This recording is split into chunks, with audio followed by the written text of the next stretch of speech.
যে শেখ হাসিনা বাংলাদেশের পরবর্তী প্রধানমন্ত্রী হবেন। যদি নাও হয় তাহলে তার পরের মানে 1 বছর পরের মেয়াদের প্রধানমন্ত্রী হবে আওয়ামী লীগের কেউ। যদি শেখ হাসিনা ধরেন যে পরিমাণে ফেন্সিডিল সে ভারতে খাচ্ছেন, ওখানে তো খুব সহজেই পাওয়া যায়, তো উনি কয়দিন টিকতে পারবেন জানি না। যাই হোক, আওয়ামী লীগের কেউ প্রধানমন্ত্রী হবেন।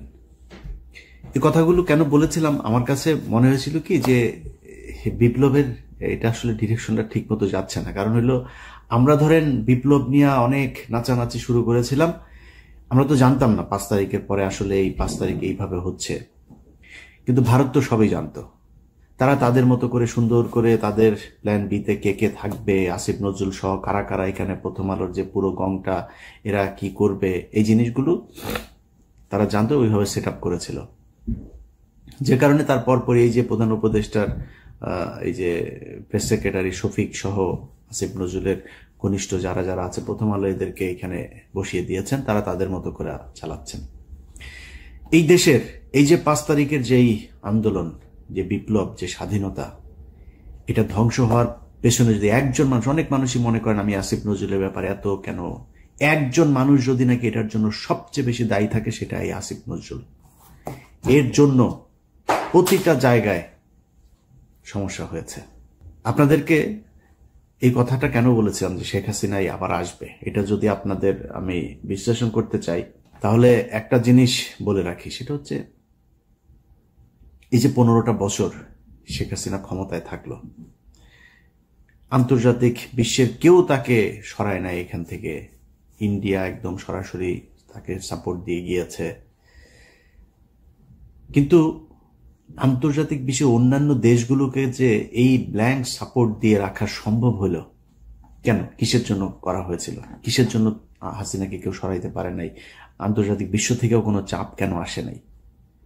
এর একমাত্র কারণ, বাংলাদেশকে সবাইকে বোঝানো হয়েছিল যে এই দেশটা হচ্ছে একটা জঙ্গি রাষ্ট্র। তারেক রহমান, খালেদা জিয়া এরা হচ্ছে জঙ্গিদের মূল হোতা। এরা এদের কারণে, এদের যদি ক্ষমতায় যায় তাহলে এই দেশ আবার জঙ্গি হয়ে যাবে, অতএব আওয়ামী লীগকে রাখতে হবে। একমাত্র এই কারণে শেখ হাসিনাকে 15 বছর রাখা গেল। আচ্ছা, সেইখানে এই আন্তর্জাতিক পুরো বিশ্বটাকে কারা এই ন্যারেটিভটা দাঁড় করাইলো? দাঁড় করাইলো হচ্ছে ভারত। আর কাদের উপরে চাপাইলো?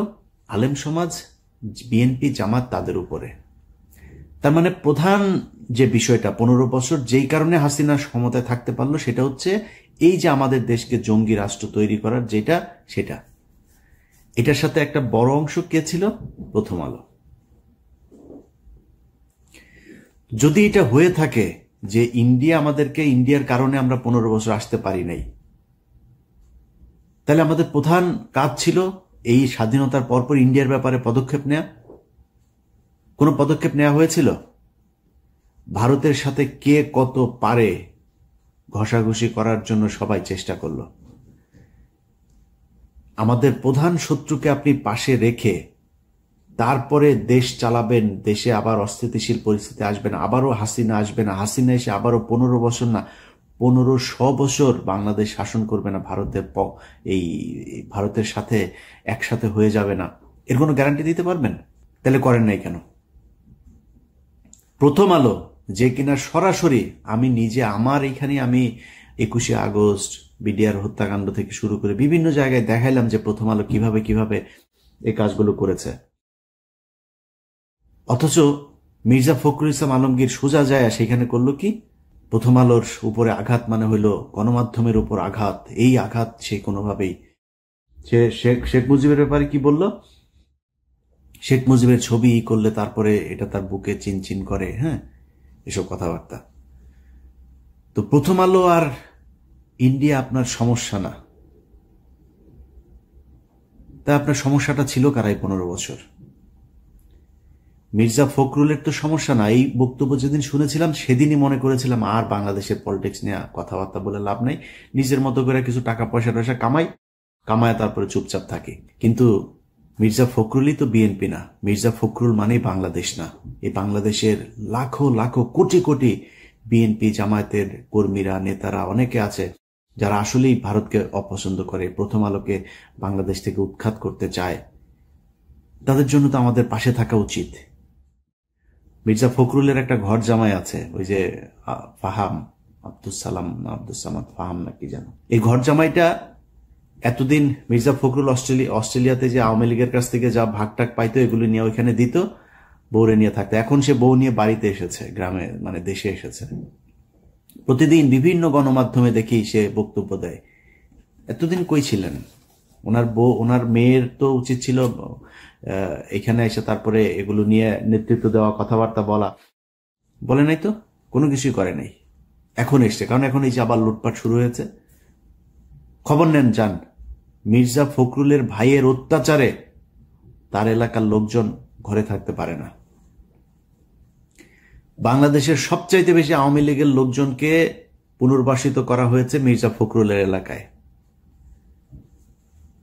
এগুলো নিয়ে কাজ করতেছে।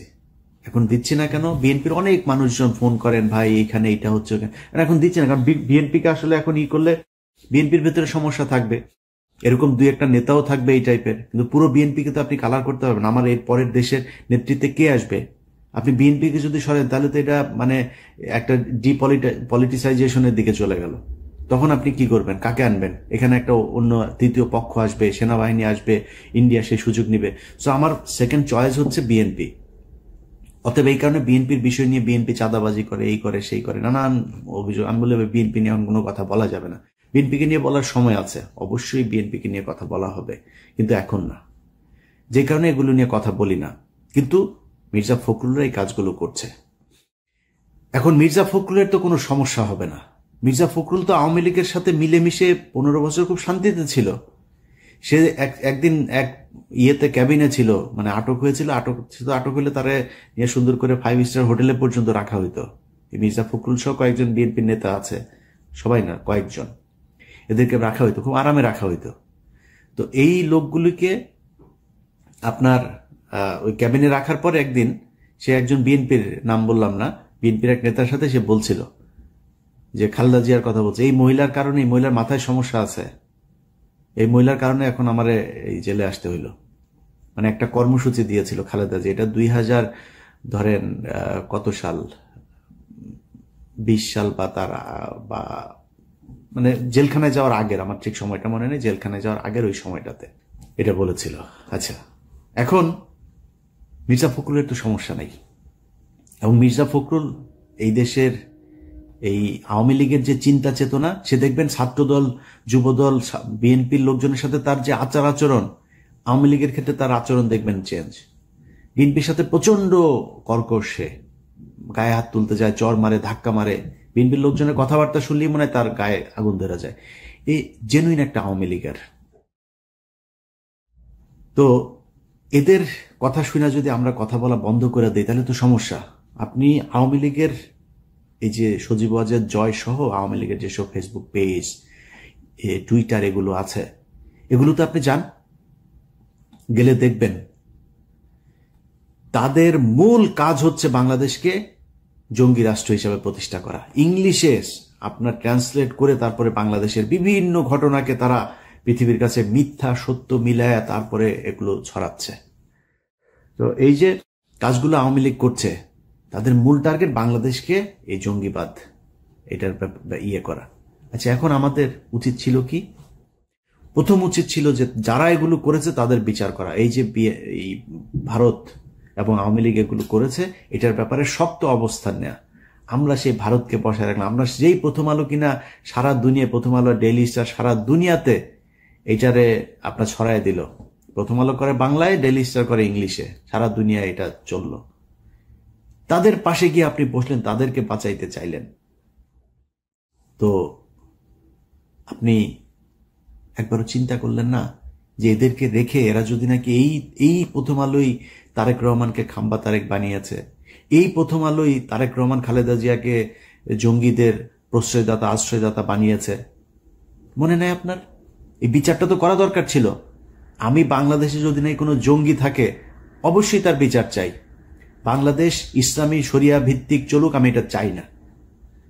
মানে আপনি আমাদের যাই মনে করেন তাই মনে করেন, আমি এটা চাই না। বাংলাদেশ ইসলামী শরিয়া ভিত্তিক চলার মতো ওই অবস্থা আমাদের নাই। আমরা সেই জায়গায় যাইতে পারিনি। যদি কেউ পারেন ওই মাইক নিয়ে ওয়াজের মাহফিলে গলা না ফাটায়া একটা গাড়ি বানায় দেখান। আমি ওই জায়গায় এখন যাইতে চাই না। যে কারণে কেউ যদি এখন আবার বিশৃঙ্খলা তৈরি করার চেষ্টা করে, আমি মনে করি বিএনপি আগে যেইভাবে সেই শায়েখ আব্দুর রহমান থেকে শুরু করে বাংলা ভাইদেরকে যেইভাবে শায়েস্তা করেছে, এইবারও সেটাই করুক। জঙ্গিবাদকে মাথা চাড়া দিতে দেওয়া যাবে না। কিন্তু জঙ্গিবাদ বলে কি বাংলাদেশে আসলেই কিছু আছে? সেটা প্রমাণ করা দরকার ছিল এই সরকারের আসার পরপরই। বিচারগুলো তাড়াতাড়ি শেষ করে যে এই ঘটনাটা আসলে এই যেভাবে নাটক সাজানো হয়েছিল, এইটা এইভাবে নাটক সাজানো হয়েছিল, এই নাটক সাজিয়ে এইভাবে ভারত এবং আওয়ামী লীগ মিলে তোমাদেরকে ভুল বুঝিয়েছে, আসলে বাস্তব চিত্রটা এটাই। এর মাঝখানেও যদি আলেমদের ভেতরে কেউ জঙ্গি কর্মকাণ্ডে যদি থেকে থাকে, আমি তাদের বিচার চাই। বাট বাদ বাকি যারা, তাদেরকে তো সারা দরকার। সেইটা না করে আপনি তাদেরকে জেলখানায় রাখলেন, আর যারা এটা করলো তাদেরকে আপনি আশ্রয় প্রশ্রয় দিলেন। 2 দিন আগে এক ভিডিও দেখলাম, ওই যে এই ফারজানা ব্রাউনিয়ার এক্স বয়ফ্রেন্ড আপনার জিল্লুর রহমান 3য় মাত্রা করে। এই জিল্লুর রহমান ফারজানা ব্রাউনিয়ার এক্স মানে কত নাম্বার সেটা তো বলা যাবে না, এটা সম্ভবত ওই পার্ট টাইম বয়ফ্রেন্ড ছিল। এই পার্ট টাইম বয়ফ্রেন্ড বলছেন যে ঈদের পরে এই দেশে আবার জঙ্গি হামলা হবে। আমার হাতে একটা সিক্রেট রিপোর্ট, যেখানে দেখা যাচ্ছে যে ঈদের পরে বাংলাদেশের রাজনৈতিক পরিস্থিতি অত্যন্ত অস্থির হয়েছে। এক ধরনের জঙ্গি তৎপরতা গত কিছুদিন ধরে আমরা এই আলোচনা শুনছি এবং লক্ষণও দেখা যাচ্ছে। এটা বাড়বার একটা আশঙ্কা আছে। তিনি বলছেন দেশে নাকি কোন এক সাংবাদিক এটার সাথে জড়িত, কোন আলেম নাকি দেশের কে কারা কারা জড়িত, আর প্রবাসে একজন আছে কোথায় নাকি থাকে, সেও নাকি জড়িত। যে নিষিদ্ধ ঘোষিত কিছু সংগঠন, তাদের অন্তত 3 জনকে ক্লিয়ারলি আইডেন্টিফাই করেছে রিপোর্ট। এদের সঙ্গে একজন সাংবাদিকও আইডেন্টিফাই করা গেছে যিনি এইসব তৎপরতার সঙ্গে যুক্ত। তার কাছে একদম পুরো তথ্য খাতা, এইভাবে খাতা 3-4টা পৃষ্ঠা নিয়ে তারপরে তিনি বসেছেন। ওরে বাবারে, তার কাছে সব তথ্য। হ্যাঁ, কিভাবে হামলা হবে, কোথায় কোথায় হবে, সে আগের মতোই নাকি গুরুত্বপূর্ণ জায়গায় কোর্ট টোট এইসব সেইভাবে নাম ধরে ধরে বলছেন। পসিবল থ্রেট লক্ষ্য করা যাচ্ছে। তারা গভর্নমেন্টের বিভিন্ন ইনস্টলেশনে হামলা চালাতে পারে, লোকাল কোর্টসগুলোতে হামলা চালাতে পারে। পরে ধৈর্য নিয়ে ওর পিছন দিয়া ডিম ঢুকে ওরা জিজ্ঞেস করেন যে তুই এই তথ্য কই পাইলি, কই হবে, কারা কারা করবে, তাড়াতাড়ি নামের লিস্ট দে। আমরাও সেটা জানতে চাই, কারা কারা এই দেশে জঙ্গিবাদ এই করতে চায়, তাদের আমরা খুঁজে বার করতে চাই। ওর কাছ থেকে তালিকা নেন, ও কোথায় পেয়েছে এটা। এরা হচ্ছে খুব চিপ রেটের দালাল। এরা বিভিন্ন দেশের গোয়েন্দা সংস্থার কাছ থেকে টাকা পয়সা খায়া তারপরে বাংলাদেশে অস্থিতিশীল পরিস্থিতি তৈরি করতে চায়। ভারত নিশ্চয়ই এর ওই হয়তো বড় অঙ্কের একটা মোটা অঙ্কের টাকা দিয়েছে। এই টাকা পয়সা নিয়ে সে এখন আবার আগের নেগেটিভ দাঁড় করাইতে চায়। এই দেশে আবার হামলা হবে ঈদের পরে, মানে জঙ্গি হামলা হবে, এই দেশে প্রচুর জঙ্গি আছে, এদের সাহায্য করো। এত সোজা না ভাই। 5 তারিখ এমনি আসে নাই। যদি কেউ মনে করেন 5 তারিখ এমনিতেই চলে এসছে, এটা মনে করার কোনো কারণ নাই। আল্লাহ নিজের হাতে ধরে আপনাদেরকে এই গিফট দিয়েছিল। এটা যদি ধরে রাখতে চান তাহলে এটা নার্সিং করতে হবে। এই যে 8টা মাস হইল, এখনো পর্যন্ত বিএনপি জামায়াত সহ বিভিন্ন লোকজন জেলখানায় আছে। জেলখানায় থাকা মানুষগুলিরে এখন পর্যন্ত জেল থেকে বার করতে পারলেন না। রোজাটা করলো তারা জেলখানার ভেতরে। ইফতার কি করে, তার পরিবারের অবস্থা কি, 15 বছরে এই মামলা চালাইতে চালাইতে কি অবস্থা। আরে ভাই, এই জেলখানার মানুষগুলোর এই যে প্রতিদিন তাহাজ্জুদ নামাজ পড়া, আল্লাহর কাছে সাহায্য চাওয়া, দেশের জন্য আল্লাহর কাছে কান্নাকাটি করা, এই জন্য 5 তারিখ এসেছিল। তাদের চোখের পানির দাম দেন নাই, তাদেরকে এখন পর্যন্ত জেলখানায় রাখা তারপরে ক্ষমতায় চলে আসবেন। এত সোজা, এত ইজি আপনি ক্ষমতায় চলে আসবেন। এখনো তারেক রহমান দেশে যাইতে পারে নাই। ক্ষমতা বহু দূরের ব্যাপার। খুব রীতি দেখাইছেন না, শেখ হাসিনা দেশে আসবে, শেখ হাসিনা এই আবার করবে, আওয়ামী লীগকে আমরা মাফ করে দিব। তোর কাছে মাপ চাইছে?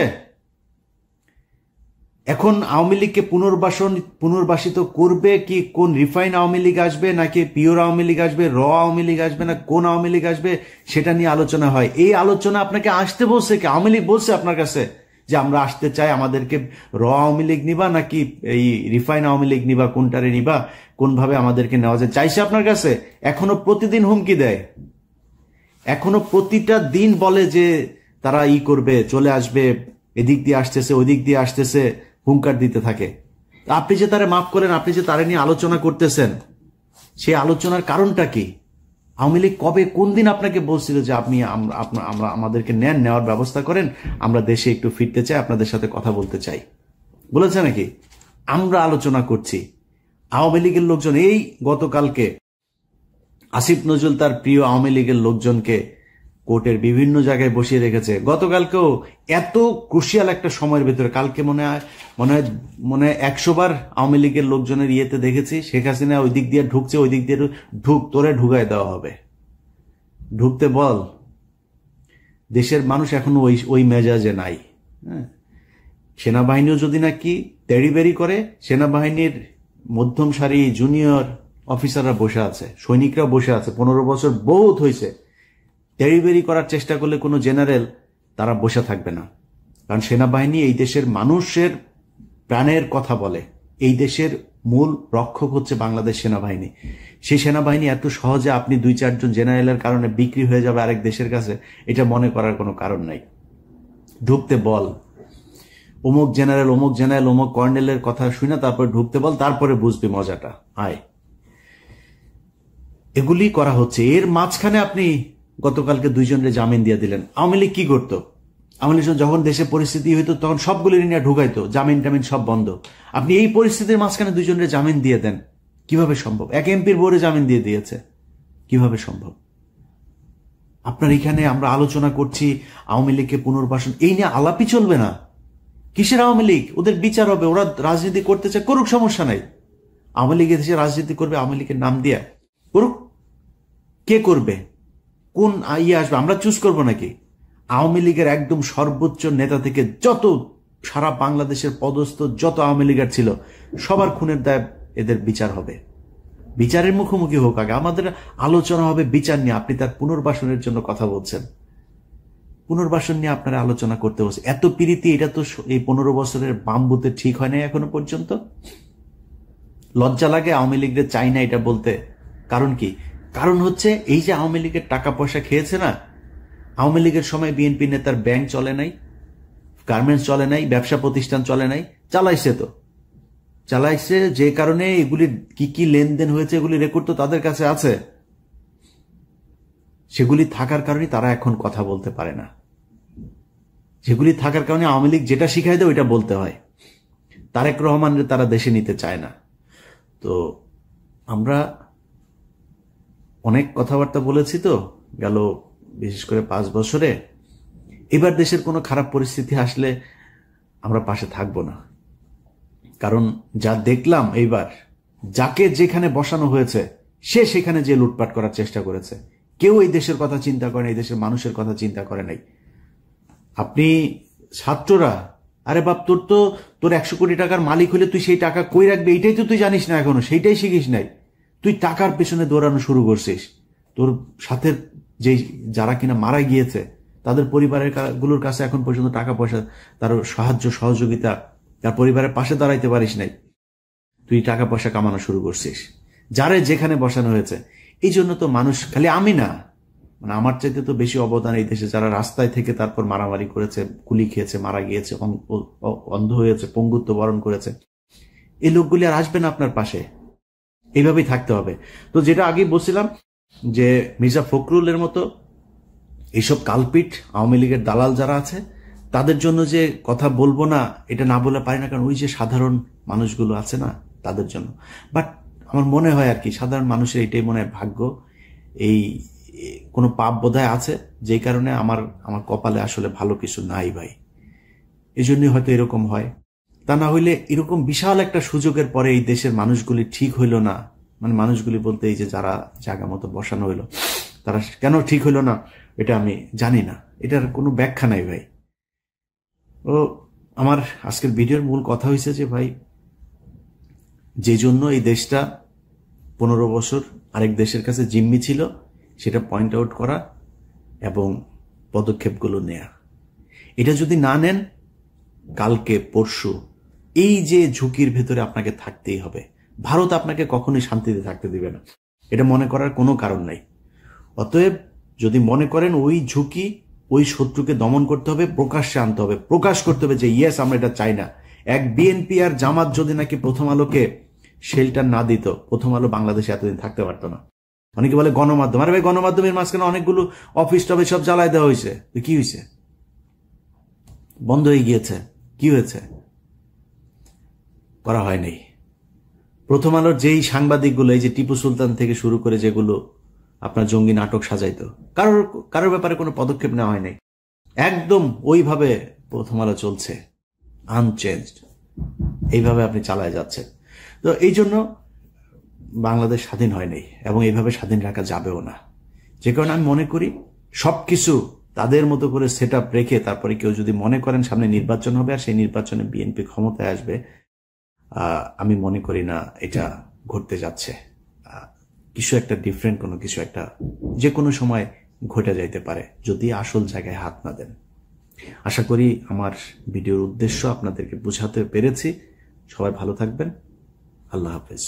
বাংলাদেশ জিন্দাবাদ।